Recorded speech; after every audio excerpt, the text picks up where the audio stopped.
الحمد للہ وکفا وسلام علی عبادہ الذین اصطفیٰ اما بعد۔ اللہ تعالیٰ نے بہت احسان فرمایا کہ اس علمی مجلس میں حاضری کی توفیق بخشی۔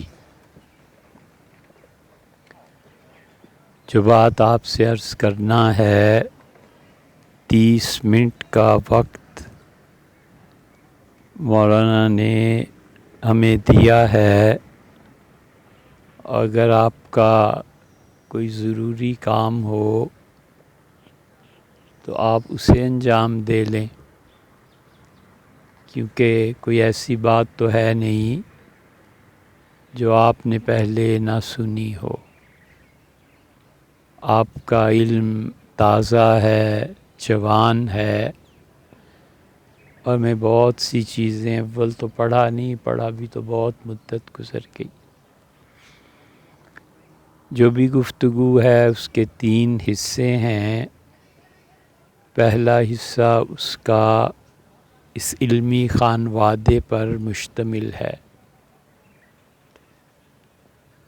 اور حضرت مولانا نافع صاحب رحمۃ اللہ علیہ سے ہی نہیں، اس سے بھی پیچھے چلے جائیں تو ان کے والد گرامی قدر، اللہ کے نیک بندوں میں سے، صلحاء میں سے، اور تقوی اور خدا خوفی کے ساتھ ان کی زندگی گزری۔ اللہ تعالیٰ نے انہیں 2 انعامات سے نوازا۔ ایک ان کے مولانا غفور صاحب کے بڑے بیٹے تھے ذاکر صاحب،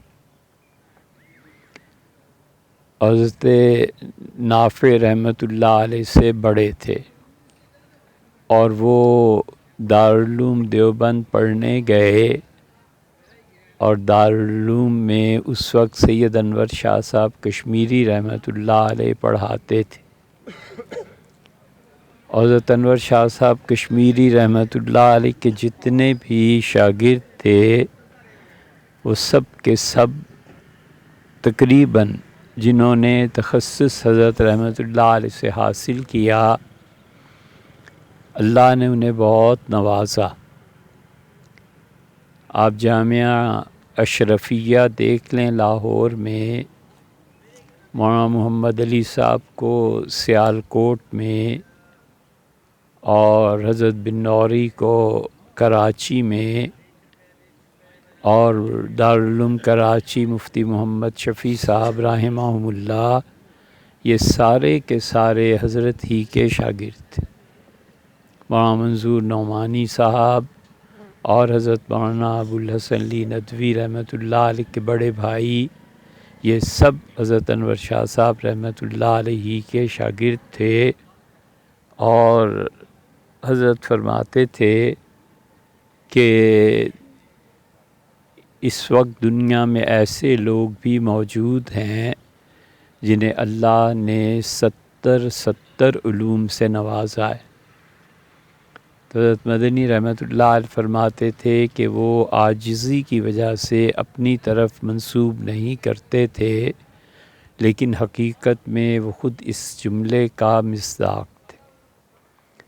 تو ان کے شاگرد تھے مولانا ذاکر صاحب، اور انہی کے دوسرے بھائی مولانا نافع صاحب رحمہ اللہ، 1915 میں ان کی پیدائش ہوئی، اور اس تناظر میں انہیں دارالعلوم مقامی تعلیم کے بعد بھیجا گیا، اور 1926 میں جب مولانا سعید احمد اکبر آبادی، جن کی نواسی ابھی قائد اعظم یونیورسٹی میں اب بھی پڑھاتی ہیں، ہمارے یہاں بھی تشریف آوری ہوئی تھی، ان کے نانا تھے اور البرہان رسالہ نکالتے تھے، ان کی دعوت ولیمہ ہوئی، اور دارالعلوم سے مفتی عزیز الرحمن صاحب،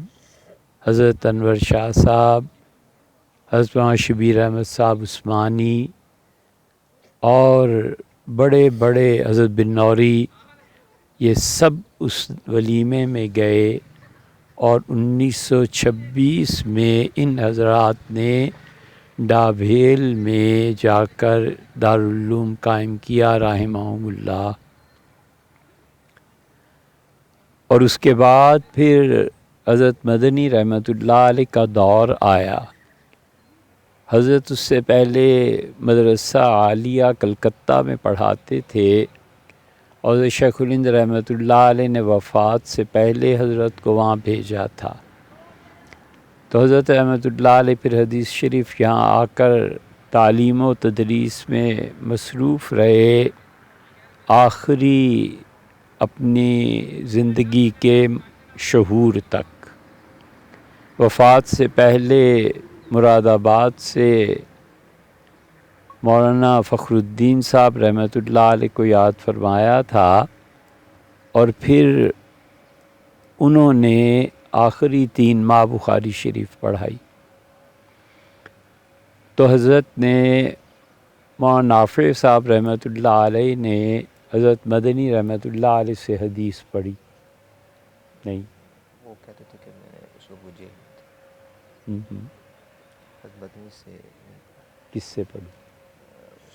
مولانا ابراہیم بلیاوی اور ہاں، ہمیں اس میں ذرا سا شبہ تھا، اس لیے ہم نے ان سے پوچھا، کیونکہ حضرت رحمۃ اللہ علیہ کی طبیعت خراب ہو گئی زیادہ، تو کچھ 1 سال پڑھایا تھا مولانا ابراہیم بلیاوی صاحب نے، اور حضرت رحمۃ اللہ علیہ کی غیر موجودگی میں جب وہ جیل ہو گئی تھی تو کسی اور نے بھی بخاری شریف پڑھائی تھی۔ حضرت خان صاحب رحمۃ اللہ علیہ نے اس زمانے میں صحیح بخاری ان سے ہی پڑھی تھی، آ جائے کا نام یاد، لیکن بہرحال وہ زمانہ حضرت کا جیل میں ہی گزرا تھا رحمہ اللہ۔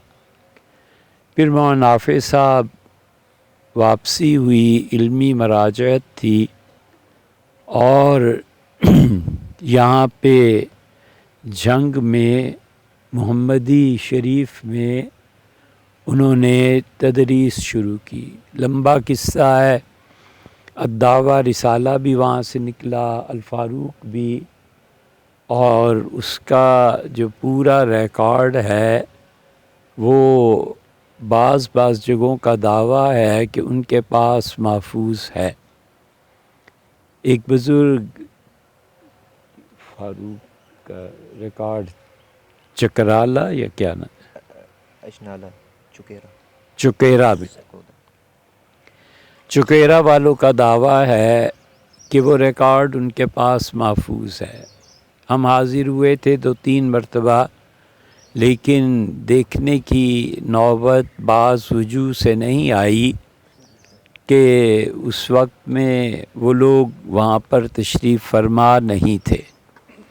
تو مولانا نافع صاحب رحمۃ اللہ علیہ کا یہ جو دور تھا وہ ان چیزوں میں گزرا، اور حضرت رحمۃ اللہ علیہ نے بہت مفید کتابیں لکھیں۔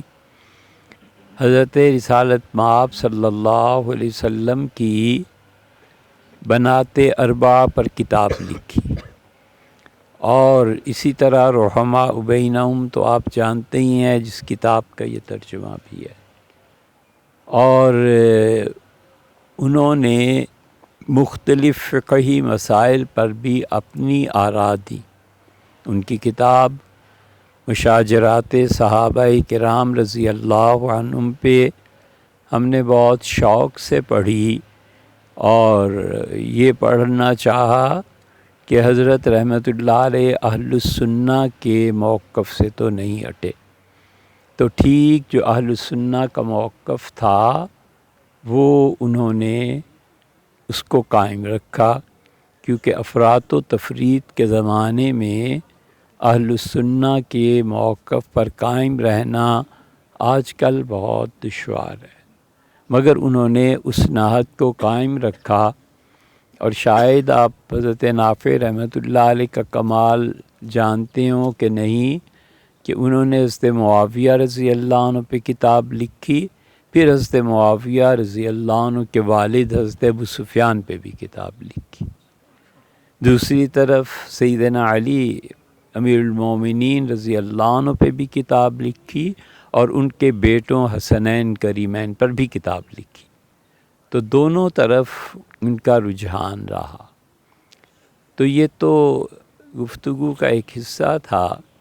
اللہ تعالیٰ ان کو جنت میں اعلیٰ درجات عنایت فرمائے، اور اللہ تعالیٰ اس مسلک پر قائم رکھے جو اہل السنہ کا مسلک ہے، اور حقیقت میں انہوں نے اس کی اپنے زمانے میں ترجمانی کی۔ گفتگو کا دوسرا حصہ اس کتاب کے متعلق ہے۔ مولانا عثمان صاحب نے اس کتاب میں تحریر فرمایا، ہم نے یہ ساری پڑھی، تو انہوں نے اپنی کم عمری کا بھی عذر لکھا کہ میں اس کو نبھا سکا ہوں یا نہیں۔ اس کم عمری میں اس میدان میں پہلی مرتبہ انہوں نے قدم رکھا ہے، اور وہ چاہتے ہیں کہ اس کو ہمیشہ کے لیے حفید ہیں حضرت مولانا نافع صاحب رحمۃ اللہ علیہ کے، اور وہ چاہتے ہیں کہ تا حیات یہ کام علمی کام کرتے رہیں، اور یہ بہت مبارک بات ہے، بہت اچھی چیز ہے۔ اللہ تعالیٰ ان کے عزم میں اضافہ فرمائے، اور ہم خاص طور پہ دیکھتے رہے کہ انہوں نے عربیت میں کیا کیا ہے۔ عربیت میں ایک کمال یہ بھی ہوتا ہے کہ محاورے کو اپنی زبان میں ترجمے کی بجائے اس کے مفہوم کو محاورے میں ادا کرنا، اور جہاں تک ہم نالائقوں کی رائے ہے، مولانا عثمان صاحب نے بہت اچھی طرح اس کو اپنی گرفت میں لیا ہے، اور بجائے اس کے کہ وہ اگر آپ نے اصل رحماء بینہم پڑھی ہو تو اس میں جو اردو ہے اس کو عربی میں لفظ بلفظ منتقل نہیں کیا گیا، بلکہ بعض جگہ عربی کے جو محاورات تھے مولانا عثمان صاحب نے اس کو نقل کیا ہے، اور یہ اس بات کی ہے دلیل کہ اگر وہ اسی طرح اپنا کام جاری رکھے رہے، اور ایک تو وقت انہوں نے ضائع نہ کیا، اور ایک نیکی کی بڑائی کی نسبت اپنی طرف نہ کی، تو انشاءاللہ وہ بہت کامیاب ترجمہ نگار کی حیثیت سے بھی اور باقی حیثیات سے بھی بن کے کبھی مستقبل میں طلوع ہوں گے۔ یہ دونوں چیزیں انسان کو برباد کر دیتی ہیں۔ اللہ کے اور بندے کے درمیان سب سے بڑی رکاوٹ بحر الکاہل جیسے سمندر جیسی رکاوٹ اور ہمالیہ پہاڑ جیسی، وہ خودی میں وہ ہے۔ اللہ تعالیٰ حفاظت فرمائے، اور اگر یہ میں پیدا نہ ہو یا ہو اور اس کو مار دے تو پھر مسلسل اللہ کی معرفت کا سفر جاری رہتا ہے۔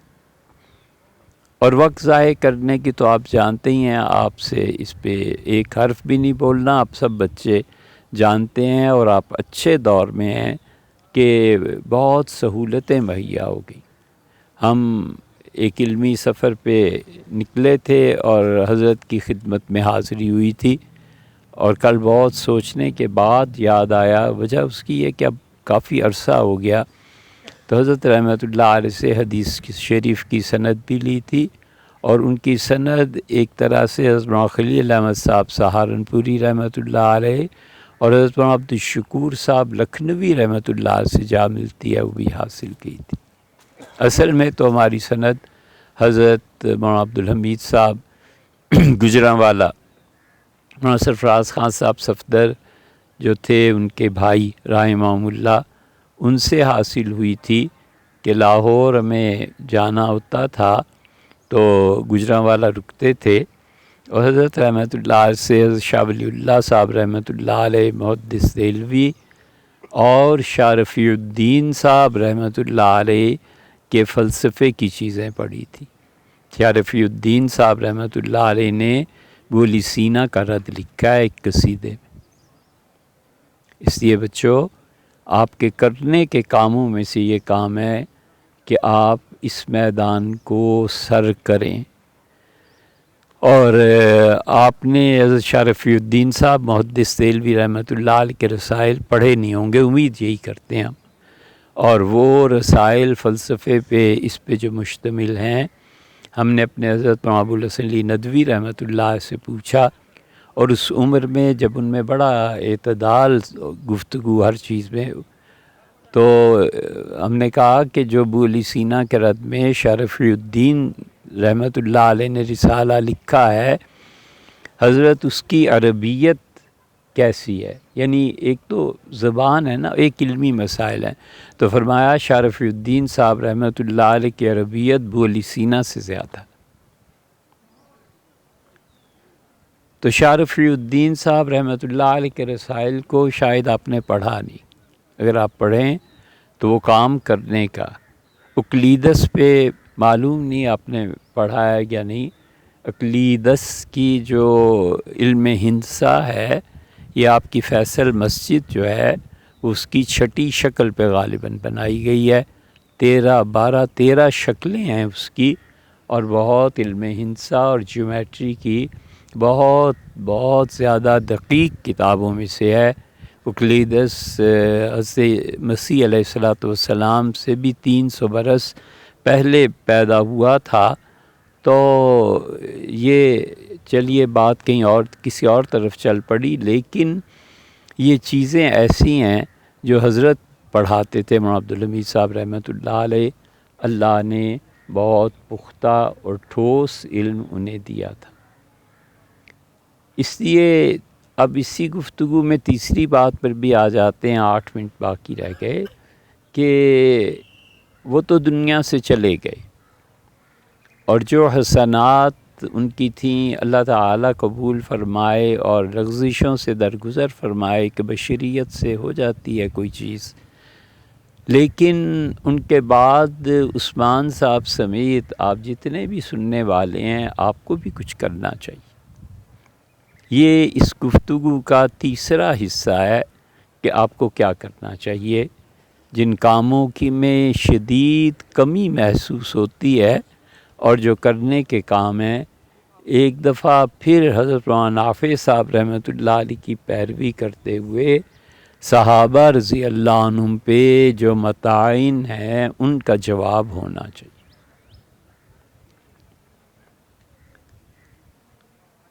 جو ان پر لکھا گیا ہے اور معتزلہ اور اہل تشیع دونوں نے لکھا ہے، اس کا جواب ہونا چاہیے. قدوری آپ پڑھتے ہیں، اور قدوری جو تھے وہ ان کی دوسری کتاب ہے التجرید، اسے آپ پڑھیں تو آپ کو پتہ چلے گا کہ صاحب قدوری اصلاً معتزلی تھے. جساس احکام القرآن والے یہ اصلاً معتزلی تھے. اسی لیے انہوں نے اصول فقہ پہ جو کتاب لکھی ہے اس میں انہوں نے بعض صحابہ رضی اللہ عنہ کی عدالت ہی ساقط کر دی. یہ کوئی چھوٹی سی چیز نہیں ہے، یہ تو اتنی بڑی چیز ہے کہ سیدنا عمر رضی اللہ عنہ، ابو بکر رضی اللہ عنہ سے بار بار فرماتے تھے کہ اگر تم رجوع کر لو تو میں تمہاری عدالت واپس لوٹا دوں. میں نے تمہاری عدالت ساقط کر دی.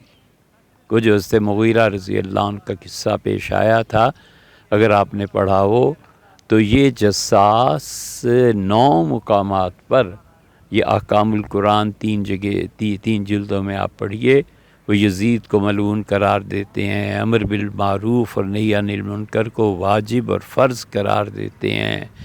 پھر آگے چل کے وہ اسی میں رؤیت باری تعالیٰ کے بھی منکر.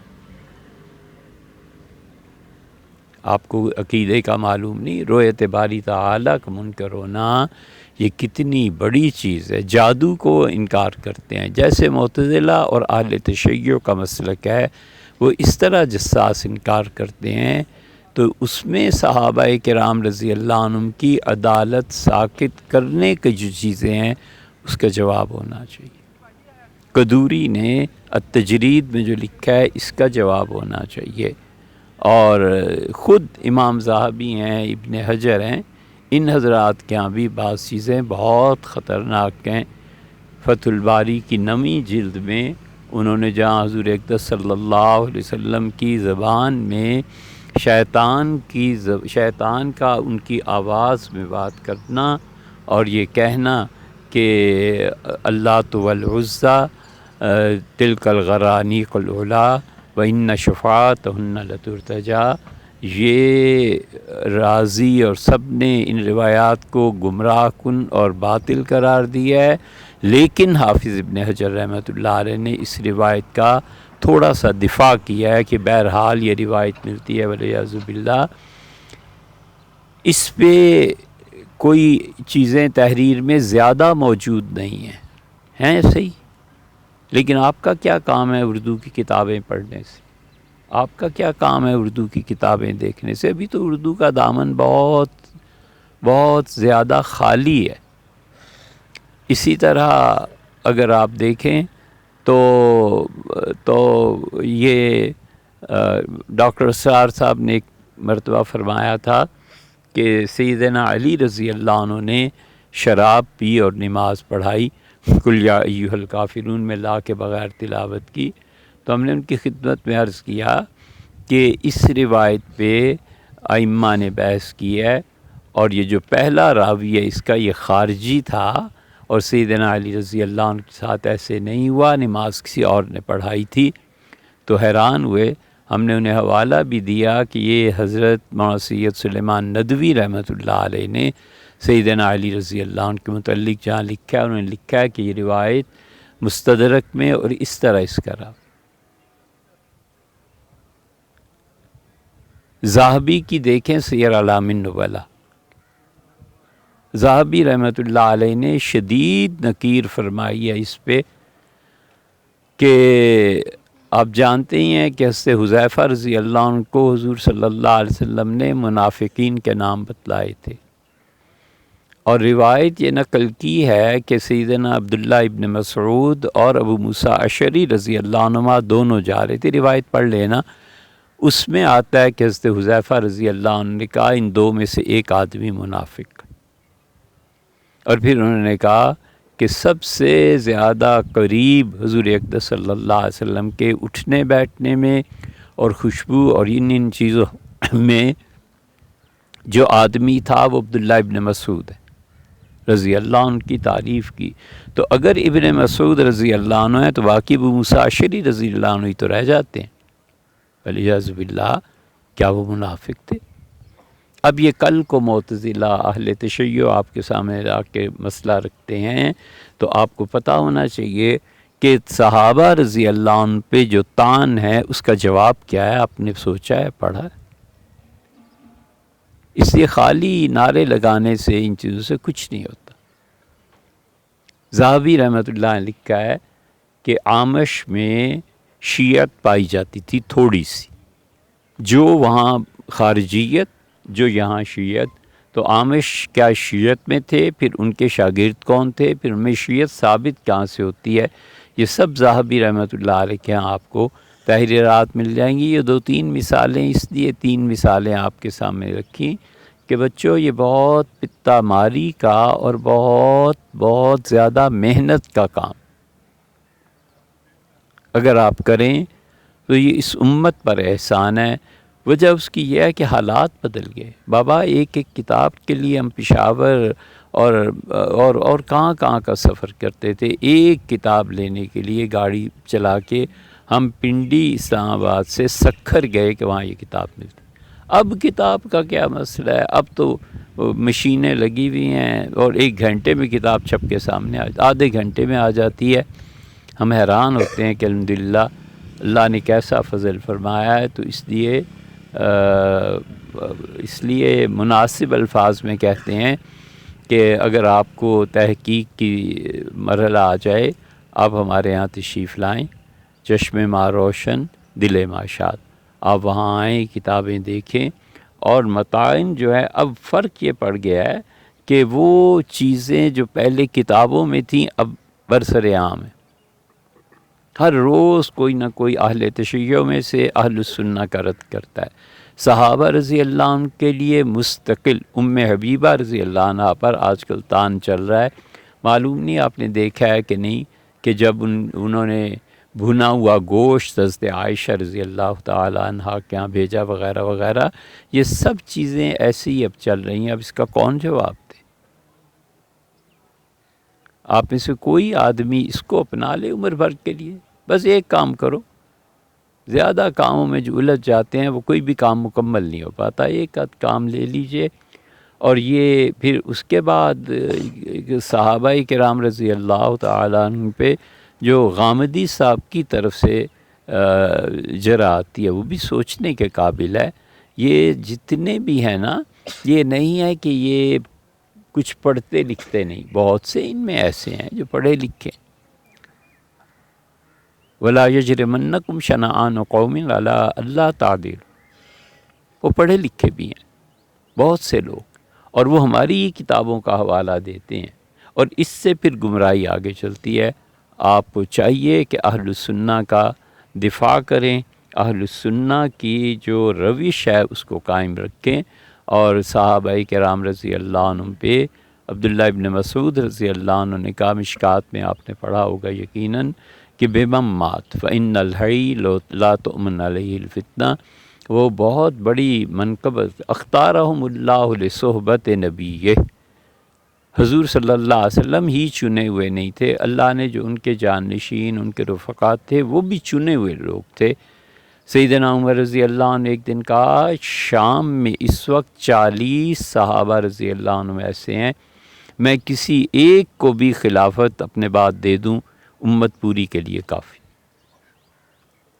حیرت ہوتی ہے، یا اللہ، سیدنا عمر رضی اللہ عنہ کا خلافت کا معیار اتنا بلند تھا کہ وفات سے پہلے جمعہ جو پڑھایا ہے اس میں جو خطبہ دیا ہے اس کو آپ پڑھیں. اس میں انہوں نے کہا ہے کہ جو خندق میں بھی آیا ہے میں نے اس کو بھی خلافت میں نہیں رکھا، اور خدا کی قسم ہے جب تک بدر والوں میں سے ایک بھی زندہ ہے خلافت کا حقدار وہی ہے، اور میں نے احد والوں میں سے کچھ کو لیا ہے، اور وہ لوگ یعنی عمر بن العاص رضی اللہ عنہ یہ خلافت کی اس میں آنا چاہتے ہیں گفتگو میں. اللہ کی قسم میں نے تو انہیں اور ان کے باپوں کو مارا ہے اسلام میں جہاد کے دوران، اب یہ خلافت میں آنا چاہتے ہیں. سیدنا عمر رضی اللہ عنہ کا اتنا بلند معیار، اور پھر وہ کہتے ہیں 40 صحابہ رضی اللہ عنہ اس وقت شام میں ہیں، میں کسی کو خلافت دے دوں تو امت کے لیے کافی. یہ خطبہ اگر پڑھنا ہو تو کہاں پڑھنا ہے پھر؟ آپ کو شاید حیرت ہو، فتح الملم میں حضرت شبیر احمد صاحب عثمانی نے یہ خطبہ نقل کیا ہے، جہاں پہ آیا ہے کہ پیاز اور لہسن کا کھا کے آنا مسجد میں یہ کراہت کے درجے میں ہے. اس میں حضرت عثمانی رحمۃ اللہ علیہ نے یہ خطبہ نقل کیا ہے. وہاں پڑھنا تو سیدنا عمر رضی اللہ عنہ کی سیاسی زندگی کا بہت بڑا نچوڑ ہے.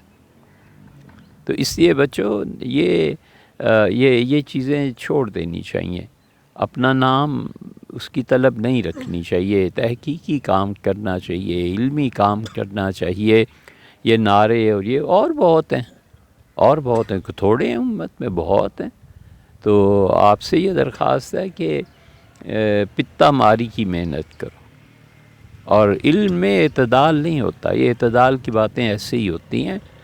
ڈاکٹر دیکھو ساری رات پڑھتے ہیں، اور جو اچھے پائے کے مفتی ہیں ان کو دیکھو، انہیں کتابوں سے ہی فرصت نہیں ملتی. تو اس لیے یہ تیسری بات آپ کے لیے تھی کہ آپ نے محنت کی، مہربانی فرمائی جو آپ تشریف لائے. ہم اس قابل نہیں ہیں کہ کوئی بات سنیں، مگر آپ نے چشم پوشی فرمائی، ہم اس پہ آپ کے ممنون ہیں.